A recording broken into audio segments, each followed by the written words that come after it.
Hello and welcome back to Let's Play Cave Story. So on the last episode we rescued Curly Brace, at least initially, from her inevitable death in that cave of drowning. And now we're going to take a trip into a new area, the Waterway, in order to try to bring her back to life. But this is a multi-step process that is actually going to fill pretty much the rest of the game. At least, little parts in each area are required to fulfill the requirements of this test. So the Waterway is really not too bad. If you keep up with the level 3 blade, you should be able to take out almost all the enemies pretty much in one hit, for that matter. I mean, the power critters are one hit with the blade.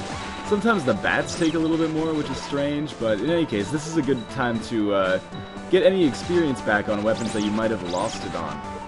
So I think right now I'm also running a little bit low on the bubbler, but I might not get a chance to level that up before the end. That's alright though, because the bubbler isn't really of that much use in this area. Really the only time I've used the bubbler with any kind of frequency is on the final boss, but I'm not even sure it's necessary to use it then. I guess we'll cross that bridge when we come to it. So the gimmick here in the Waterway is that there's all these currents that can push you in one direction. Well, I was going to say one direction or the other, but that's kind of the opposite of the definition of a current, isn't it? So, what we want to do is come up here and take the left path. We get a little bit of control over ourselves based on, how often we jump. Then we end up in this room with all these jellyfish. And we're going to try to kill as many of these as we can before we get back into the current in order to maximize, well, let's put it this way, in order to minimize the chances of us hitting them. You also got to watch out that you don't get swept up into that upwards current and get hit by those spikes up there, because I believe those do 10 damage, which can still add up considering our health. So now should be good, and of course I still take damage from the jellyfish despite doing my best to avoid that.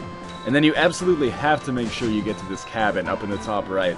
Otherwise, you're going to have to restart if you want to continue on this this quest to keep Curly alive. So we're gonna rest a little bit and let Curly rest, I guess, because, her robot circuits are probably tired and also completely ruined by the amount of water they've sucked up. And now we get the shortest fetch quest in the game. The computer says, I wrote down all the stuff that I know in this notebook, but where could it possibly be? How about the bookshelf right beside it? So let's go check out this notebook. And conveniently enough, it has some information about how we can drain the water from a robot. It says that Curly is in fact not dead, which makes sense because she is an electrical being. Not that we aren't, I guess, with our brains, but in any case, we learn how to dry her out. Apparently she is just asleep or temporarily offline. So we'll drain the water from her, which is the first part of the necessary part of this quest in order to keep her alive or bring her back to life. And, yeah, she wakes up for a little bit, but this is not permanent. She falls back asleep pretty quick, I guess. Kind of like waking somebody up when they're in the middle of REM sleep and they just kind of yell at you and call you an asshole for 2 seconds and then immediately fall back asleep. Not that that's ever happened to me. So we're just going to keep talking to Curly until it asks us if we want to leave her here. And of course we're going to say no. It's not like carrying her carries any sort of detriment anyway. So we're going to save, as always, then head back into the Waterway. We're just going to keep following these currents down and around here. And the thing you need to watch out for particularly is these spikes. So you always want to jump at the last possible second, because sometimes there's not a lot of clearance for you to make on either side of those spikes in order to make these make the jumps without taking damage. And making the jumps without taking damage is actually one of the most important things to do here, because there's no way to heal yourself before the boss fight that comes immediately after this section. This section is relatively on rails, I guess. And yeah, once you get past that, it's really only 3 or 4 jumps. Then you move on to the boss. I really like the music here, and at the risk of sounding like a total nerd, it reminds me a lot of the battle music in some of the Final Fantasy VII areas. But in any case, now that I've outed myself as a devoted Final Fantasy VII fan, at least when I was 13, let's continue with this boss fight. This is pretty remarkably easy, as long as you just keep the level 3 blade out and maxed out. It hits pretty much everything on the screen, so you're not going to get hit by the blowfish too often. And as long as you can avoid the actual fish himself, you should do okay. Of course, at level 2, the blade becomes a lot less effective, but we'll continue to use this anyway, because it'll be good enough to kill the fish that will give us experience in the end. Also, a lot of hearts to be had here.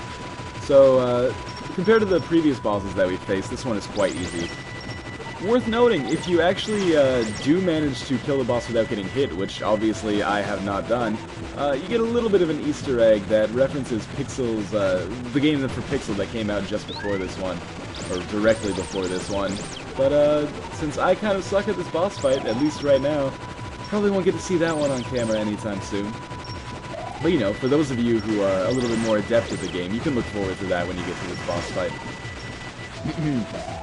Seems like a good time to respond to this question. I'm still getting a lot of questions about where people can find Cave Story. I don't know how I could say this more clearly. Go to a torrent site and type in Cave Story and find a version that works for you. It's totally legal, it was freeware to begin with, just pick it up. Anyway, so the boss goes down pretty easy in the whole scheme of things, and we find ourselves awake in a familiar area. This is the reservoir in the Mimiga village, and we'll come down here and talk to this fish, and of course, he has nothing to say to us except go fuck yourself, as he gives us 6 damage. But in any case, now that we're back in the Mimiga village, we might as well go back to Arthur's house and save, because we're about to pick up 2 of the most important items of the endgame here. And as we close in, these are 2 items that are absolutely essential. Well, I guess not essential if you want to complete the game, but welcome assets if you want to complete the game, let's put it that way. And particularly if you want to complete the sacred ground after that, it's even more important.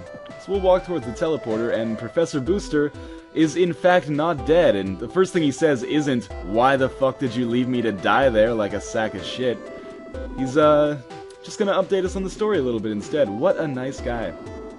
So we know that the Doctor now has all the Mimigas and the red flowers, so things are looking particularly dire for our heroes. But more importantly, at least for our selfish concerns, he gives us the Booster 2.0. So if we had talked to the Professor before when he was falling in that cave right before the Dark Place, he would have given us the Booster 0.8, which is useful, particularly in the area directly after you get it, but not nearly as useful as the Booster 2.0, so by waiting, we actually get a better item. And of course, this item is essential for unlocking the Sacred Grounds, that kind of super difficult secret area at the end. So if you want to get there, you have to get the Booster 2.0. There's nothing else you can do about it. And now that we have that, we're going to come over here and save, because the Booster 2 is an essential item for us to get our final weapon, or not the final weapon the game has available, but probably the final weapon we will get, because one of them I don't find super good, and we'll probably skip that. But again, that's another bridge we will cross when we come to it. So we're just going to use the powers of our booster here, which allow us to boost in any direction, but mainly up for my purposes right there. And then we're going to go through this door at the top of the Mimiga village, and we're in another familiar area. If you remember, 15 Let's Play parts ago, this was where we first started Cave Story. Of course, the enemies here are not really up to snuff when it comes to the advanced machinery we're working with now, but I like when games do this, you know? It's one of those, oh, how far we've come moments. So we're gonna go talk to the Hermit Gunsmith again. Well, I guess we didn't really talk to him last time, since he was fast asleep. But now he tells us that he's lost the Polar Star, and he gets a little bit miffed when he sees us with it. And the Hermit Gunsmith is, he has bipolar disorder, I'm guessing, because he kind of flip-flops back and forth between incredible anger and sincerity. Just like, and kind of reverence for us as well.